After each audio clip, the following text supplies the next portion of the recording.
एक बात तो बचपन से सुनते आ रहे होंगे ना कि गुड़िया जो होती है, डॉल जो होती है, जो बच्चियों को खेलने के लिए दे दी जाती है, लड़कियां जिन्हें बहुत पसंद करती हैं कि ये मेरी डॉल है, रोज नहलाना धुलाना सजाना, उनको श्रृंगार करना, ये आत्माओं का रूप ले लेती है। आपको पता हो तो इनको आत्माओं का एक बसेरा कहा जा सकता है, एक घर कहा जा सकता है, एक शरीर मिल जाता है आत्माओं को इन गुड़ियाओं के अंदर। ऐसी ही कहानी निकल कर आई है एक सामने, जो कहानी हमें कौशल ने भेजी है, जो निशा का भाई है। और ये निशा के साथ ही हुआ है जो हादसा हुआ है। निशा को ये डॉल किसने दी, क्यों दी, और इस डॉल के अंदर ऐसा क्या था जो निशा पर हावी होने लगा, निशा को परेशान करने लगा, जिसकी वजह से ये कहानी हम लोगों तक पहुंच गई। भूत प्रेत आत्मा पिशाच, ये जितनी भी वैरायटीज हैं, छलावा और जिन, ये सब एक अपने मकसद के लिए हैं, एक अपने काम के लिए हैं। जिस तरह से भगवान अपना काम करता है, इंसान अपना काम करता है, जानवर अपना काम करता है, आत्माएं भी अपना काम इसी तरह बखूबी निभाती हैं। मैं आपको बता दूं, आत्माओं को कभी ऐसा हल्के में नहीं लेना चाहिए कि आत्मा ही तो है, भूत प्रेत ही तो है। जब ये अपनी पर आते हैं ना, जब ये डराना शुरू करते हैं, जब ये लोगों को महसूस कराना शुरू करते हैं, तो बात हाथ से निकल जाती है कि अब आगे बचा क्या है, अब करने को रहा क्या है। ऐसी ही स्टोरी लेकर आया हूँ आप सभी के लिए। लेकिन उससे पहले यार एक काम कर दो, चैनल को सब्सक्राइब कर दो। करोगे? कर दो, फिर फटाफट कर दो। साथ में देखो ऑल का ऑप्शन भी है, इधर ऑल का ऑप्शन होगा, फिर बेल आइकन होगा। यार बहुत मेहनत से लगवा रखे हैं ये बटन। यूट्यूब मना कर रहा था कि नहीं, मैं नहीं लगाऊंगा ये बटन। मैंने कहा यार जो सब्सक्राइबर हैं, जो वीडियोस देखते हैं, जो व्यूवर्स हैं, यार वो करेंगे क्या, फिर कौन सा बटन दबाएंगे? वो तो बोलेंगे कि बटन तो लगवाए ही नहीं है। तब यूट्यूब ने ये बटन लगाए हैं, तो यार दबा दो। थोड़ी सी मेहनत आप भी कर लो, हमने भी काफ़ी करी है। दबा दो बटन फटाफट से यार, और लाइक भी कर देना वीडियो को भाईचारे के नाते। थोड़ा सा आगे बढ़ते हैं और जानते हैं, कहानी अच्छी लगे तो यार लाइक करके जरूर जाना मेरे भाइयों। उससे पहले एक छोटा सा इंट्रो। नमस्कार, जय भोलेनाथ, मेरा नाम शंकर है। मैं कहानियाँ सुनाता हूँ, ऐसे किस्से कहानियाँ आप सभी के लिए लेकर आता हूँ जो सच्ची घटना पर आधारित होते हैं। ये किस्से कहानियाँ मुझे आप सभी लोगों में से कुछ लोग भेजते हैं, जो मैं अपनी आवाज़ में नरेट करके आप सभी लोगों तक पहुँचाता हूँ। आपको ये किस्से कहानियाँ कैसे लगते हैं, हमें कमेंट सेक्शन में अपना प्यारा सा कमेंट करके बता सकते हैं।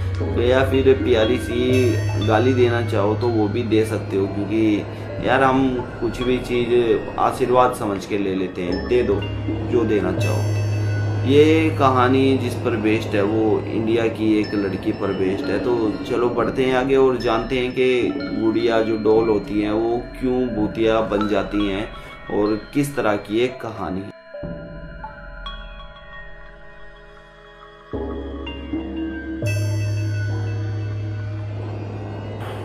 निशा 8वें जन्मदिन पर काफ़ी खुश थी। निशा के जन्मदिन की काफ़ी ज़ोरों से तैयारियां चल रही थी। निशा के पेरेंट्स ने सभी रिलेटिव्स, आस पड़ोस, निशा के फ्रेंड्स, निशा का भाई जो कौशल है उसके फ्रेंड्स, सभी को इनवाइट कर रखा था, क्योंकि काफ़ी ग्रैंड पार्टी थी। निशा के लिए सभी बेहतरीन से बेहतरीन गिफ्ट लाए थे।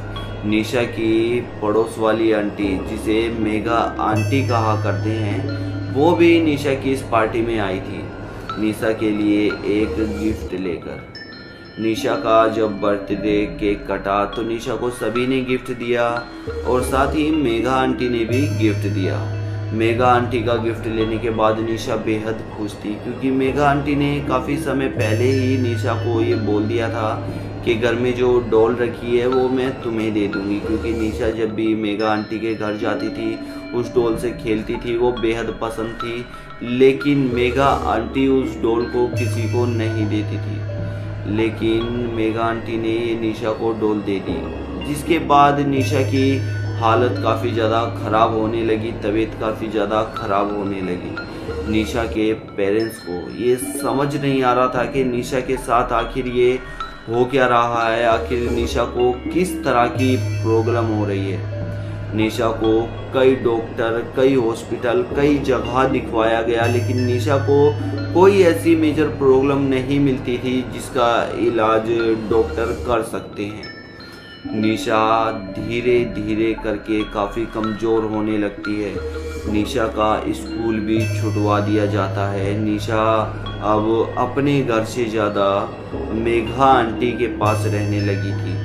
अपनी मम्मी को आंटी कहने लगी थी, अपने भाई को भैया कहने लगी थी, अपने पापा को अंकल कहने लगी थी, भाई को भैया कहने लगी थी। सोचोगे कि भाई को तो भैया ही कहते हैं। भाई बहन का रिश्ता एक ऐसा होता है कि कुछ भी कह सकते हैं। अपने भाई को मेघा तू कहा करती थी, कभी भैया वर्ड यूज़ ही नहीं किया।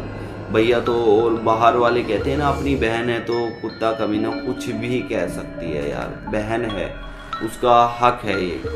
मैं भी यही वर्ड सुनता आया हूँ बचपन से, और आपने भी सुना होगा। वीडियो जो देख रहे हो, आपको ही कह रहा हूँ, घूर घूर के क्या देख रहे हो भाई, सच नहीं है ये, बताओ। कभी नहीं सुना कुत्ता कमीना अपनी बहन के मुंह से।